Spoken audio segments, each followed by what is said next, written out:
Et si l'Olympique de Marseille tenait enfin une recrue dans ce mercato 2026? Alors évidemment, on connaît tous le contexte marseillais, l'opération dégraissage massif, un contexte économique pesant pour un club qui doit réaliser plus de 150 millions de ventes, qui met du temps à réaliser ces fameuses ventes qui pourraient débloquer même pas un semblant d'enveloppe transfert pour pouvoir recruter, mais au moins qui pourrait débloquer certaines situations pour l'OM qui attend des départs pour pouvoir renforcer dans les grandes lignes son effectif.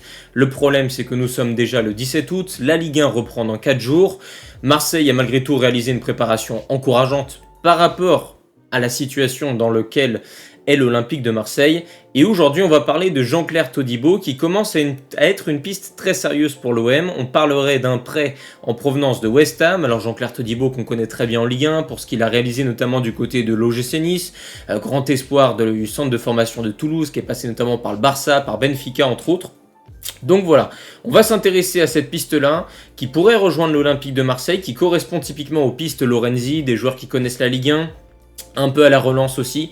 Donc voilà, et aujourd'hui on va essayer de dire, est-ce que, à mes yeux, Jean-Claire Todibo est une bonne piste pour l'Olympique de Marseille? Si oui, pourquoi? Si non, pourquoi? Bref, on va essayer évidemment de nuancer tout ça en apportant comme d'habitude des infos par la data, les blessures, etc.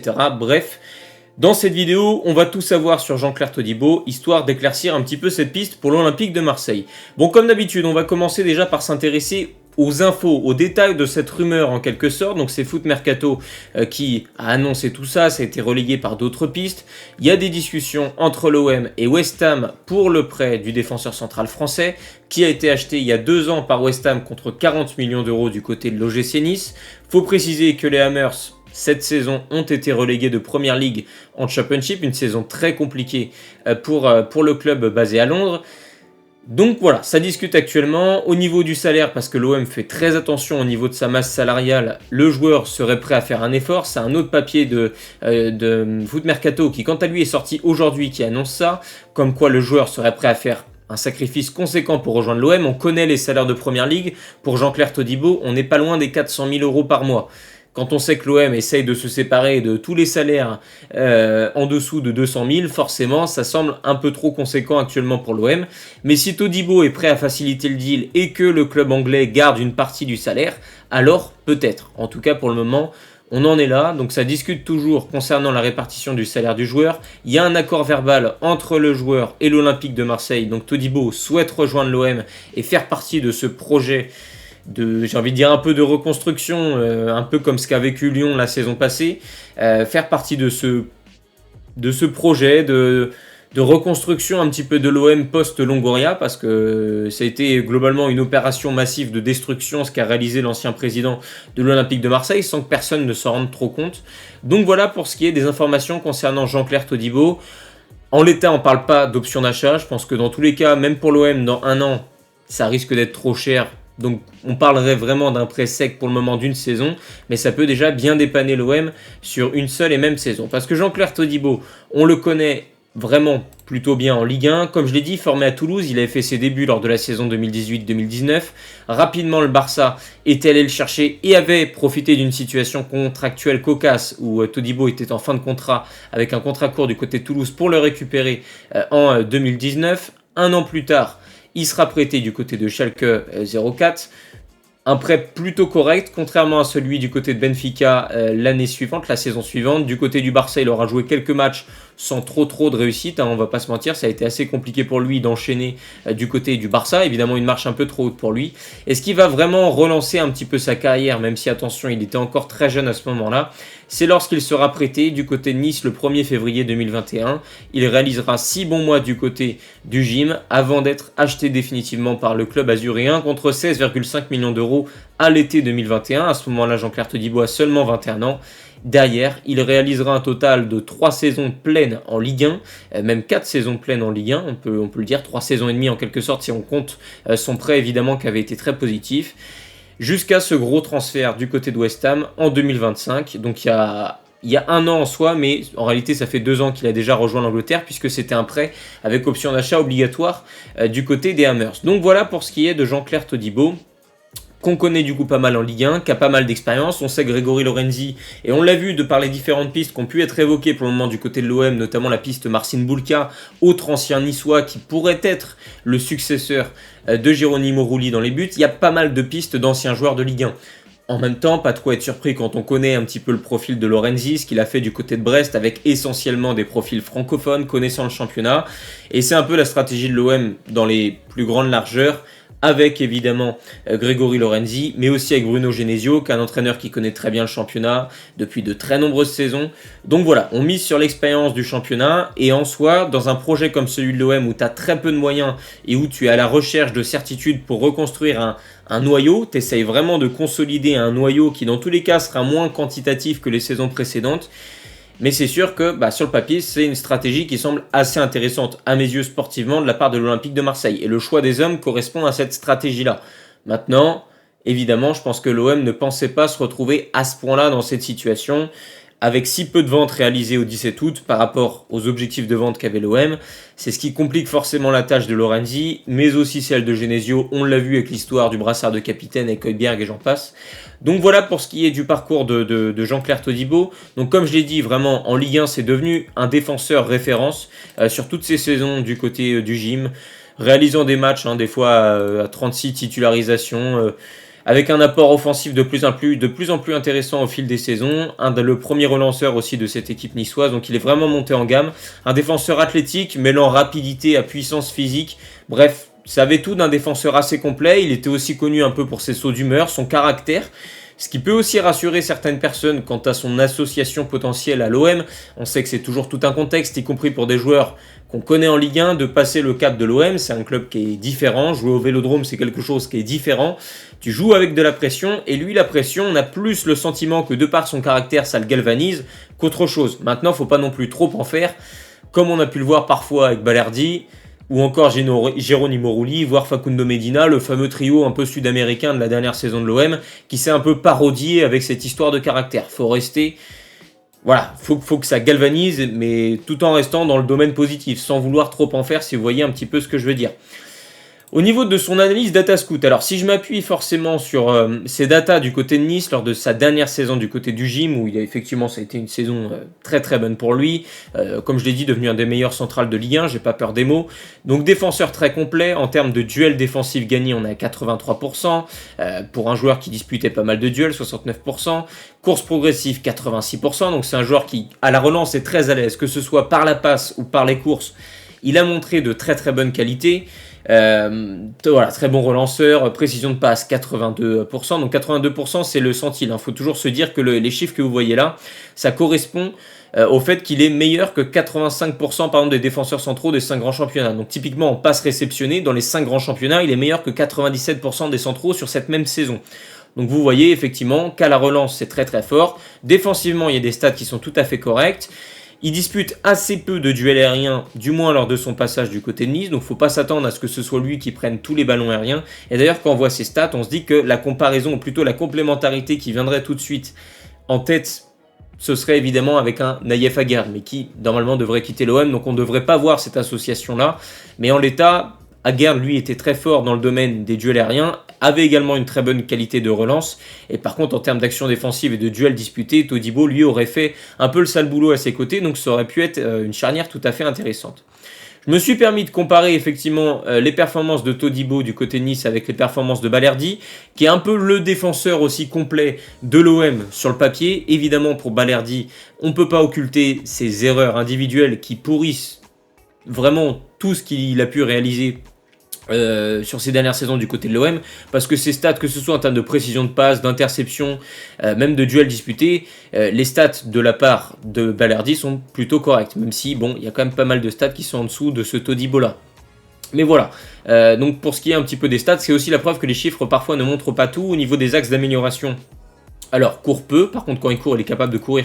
Il est capable de courir à haute intensité, cadre peu de tir, dispute peu de duels aériens, parce que là je vous ai montré ces statistiques sur la saison 2023-2024 du côté de la Ligue 1, mais maintenant on va s'intéresser à sa dernière saison du côté de la Première Ligue et du côté de West Ham pour se rendre compte que c'est un joueur qui n'a pas forcément très bien voyagé dans sa carrière et qui, en dehors de la Ligue 1, a eu du mal à performer, et même beaucoup de mal pour ce qui est de la Première Ligue, où il jouait dans un rôle plus d'axial côté gauche, là où du côté de Nice, c'était dans un rôle d'axial droit au côté de Dante.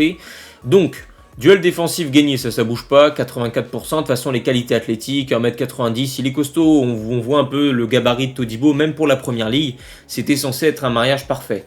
Par contre, la relance, ça a viré un petit peu au drame, un joueur qui, assez vraisemblablement, a perdu beaucoup de confiance en Angleterre. Course progressive, c'est pas terrible non plus.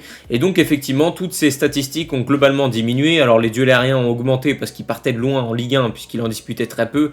Mais pour le reste, ça reste très insuffisant par rapport à la Première Ligue. Ce qui fait que dans une équipe qui a été reléguée en Championship, Todibo est loin d'être sorti du lot et n'a pas forcément fait partie des forces vives qui ont aidé West Ham à essayer au moins de se maintenir.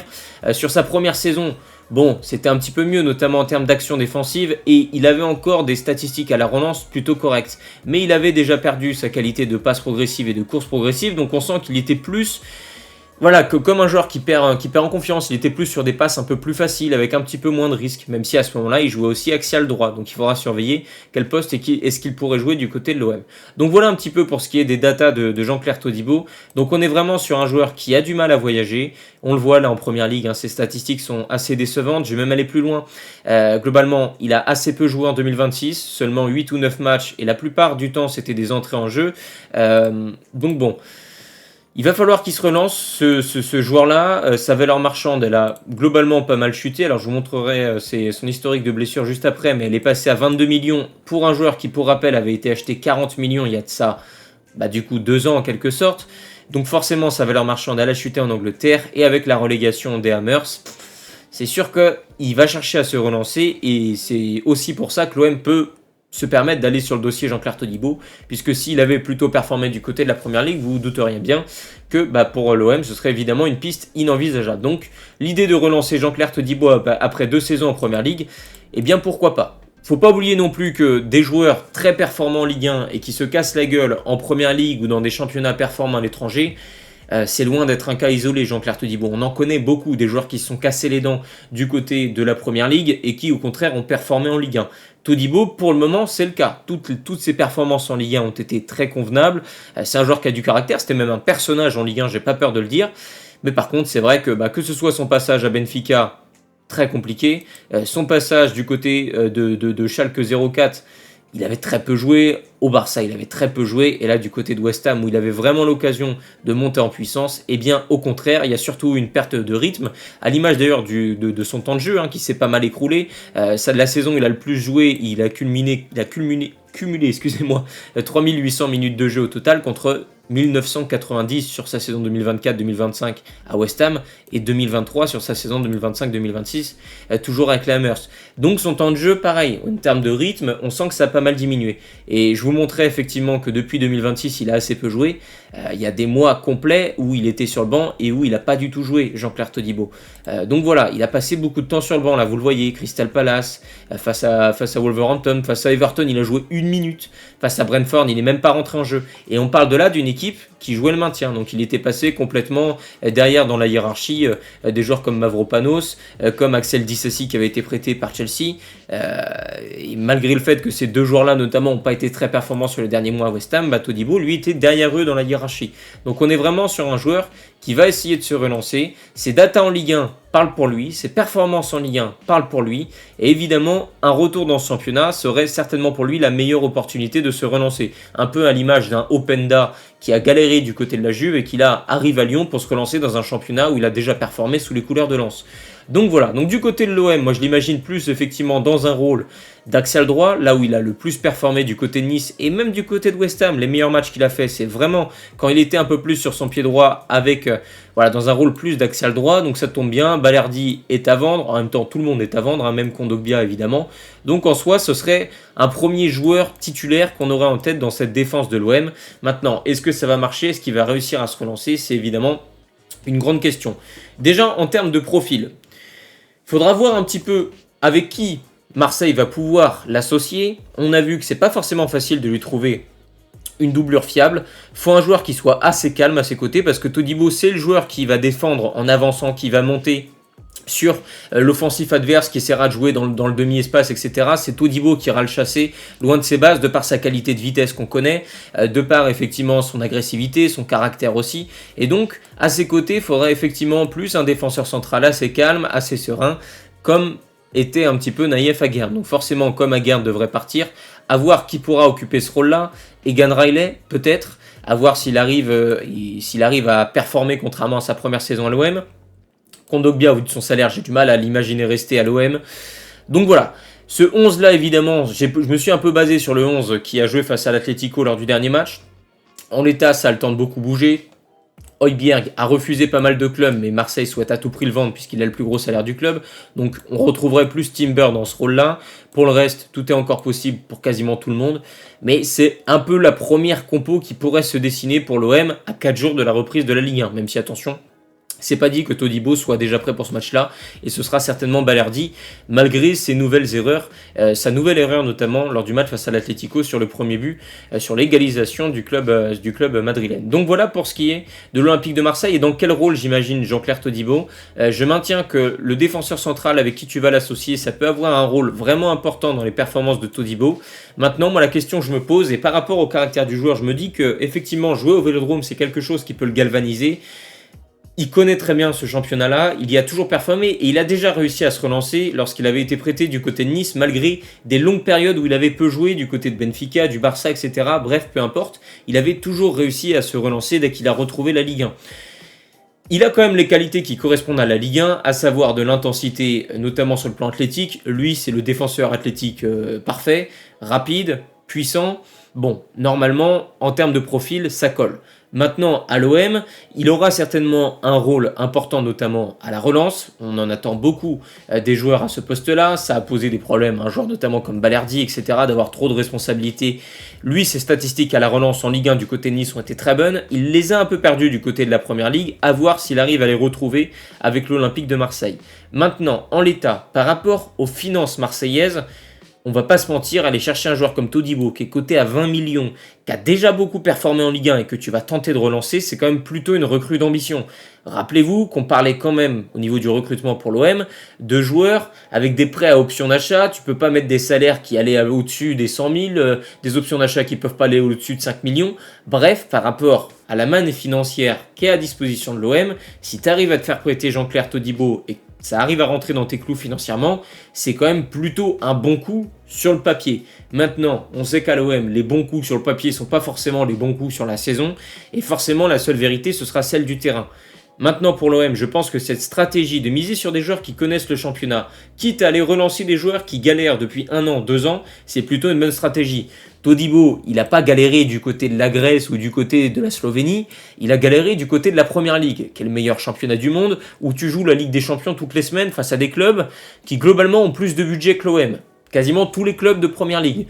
Donc, encore une fois, faut mettre ça en relief. Todibo, ça reste un bon défenseur central. Il a aussi eu des petites excuses en quelque sorte du côté de West Ham avec quelques blessures notamment qui sont venues un peu interrompre notamment au mois de mars, au mois de janvier, sur la période précédente, l'année précédente avec une blessure qui était déjà à la cuisse, etc. Il a eu quelques pépins physiques. Donc bon, à voir. En tout cas, quand tu vois même là les clubs intéressés selon Transfermarkt, s'il arrive à se relancer du côté de l'OM, sur le papier, ce serait plutôt un bon coup pour Marseille. On sait ce que tu perds défensivement, puisque Medina a quitté le club, Aguerd va quitter le club, donc l'OM peut se permettre d'ores et déjà d'aller chercher un central supplémentaire. Faudra voir qui tu pourras lui associer, mais en l'état, pour moi, Todibo, c'est une bonne pioche pour l'Olympique de Marseille, et je pense qu'il va retrouver plusieurs de ses qualités à l'OM. Je pense même que ça peut être un mariage qui peut très bien marcher aussi avec les supporters. Je ne sais pas comment va se passer exactement la saison de l'OM post-crise économique. Est-ce que comme à Lyon, tu auras le sentiment de vivre cette saison comme une épopée? Est-ce qu'il y aura un noyau qui va se former dans ce collectif et qui sera ultra soutenu par rapport au contexte qui est difficile et qui menace assez sérieusement aussi le club plus généralement, puisqu'il est encadré par la DNCG, surveillé par l'UEFA. Donc il y a plusieurs mesures qui surveillent le club. Donc sans parler d'une potentielle disparition du club, le club est vraiment menacé financièrement. Donc est-ce que grâce à ça, il va y avoir une forme d'osmose et d'union sacrée entre les supporters et les joueurs? Une chose est sûre, c'est que si ça a lieu, un joueur comme Todibo, c'est typiquement il peut typiquement faire partie de ceux qui vont lever la tête et emmener un petit peu tout le monde dans leur sillage, parce que pour le coup, comme j'ai dit, c'est un joueur qui a du caractère, qui en Ligue 1 a réussi à le bonifier, à faire de bonnes saisons du côté de Nice, et qui est un petit peu voué pour l'OM par rapport à ce profil-là. Maintenant, encore une fois, il va falloir aussi lui trouver des joueurs pour l'accompagner en défense, et des joueurs peut-être un peu plus calmes, notamment à ce poste de central gaucher. Donc voilà pour ce qui est un petit peu de la piste Jean-Claire Todibo. J'avais envie de vous donner mon avis sur cette piste-là. C'est un joueur qu'on connaît très bien, puisqu'on l'a vu en Ligue 1, donc on a pas mal de données le concernant. C'était important aussi de parler de ses passages, notamment à l'étranger et aussi en Première Ligue, où il était moins performant, pour comprendre que c'est un joueur à la relance, et que c'est pour ça que l'OM peut se permettre aujourd'hui d'aller le chercher. À voir si ça va au bout, en tout cas, ce serait déjà au moins une première recrue pour l'OM. Il était temps, on est le 17 août et ça va peut-être ouvrir la porte à une accélération, du moins je l'espère, du mercato olympien, avec une opération dégraissage massive rapidement qui doit se faire là dans tous les cas là, dans la dizaine de jours qui arrivent, suivi d'un renforcement de l'effectif à plusieurs postes clés, parce que l'OM en a besoin, sans parler des joueurs qui, on va pas se mentir, on l'espère, vont rester. Je pense notamment à Pekchaon, quand tu vois les performances qu'il a en amical avec l'OM. Je pense que Marseille aura besoin de son ailier brésilien pour cette saison. Et surtout qu'avec Genesio, ça peut donner quelque chose de plutôt sympa. Donc voilà, j'espère en tout cas que cette petite vidéo Mercato vous aura plu. J'attends vos avis concernant le Mercato olympien dans l'espace commentaire. J'attends vos avis concernant le joueur Jean-Claire Todibo comme d'habitude. Si cette vidéo vous a plu, abonnez-vous à la chaîne YouTube. Il y a plein d'autres vidéos Mercato qui arrivent très rapidement. Et d'ici là, moi je vous dis à très vite. Ciao tout le monde.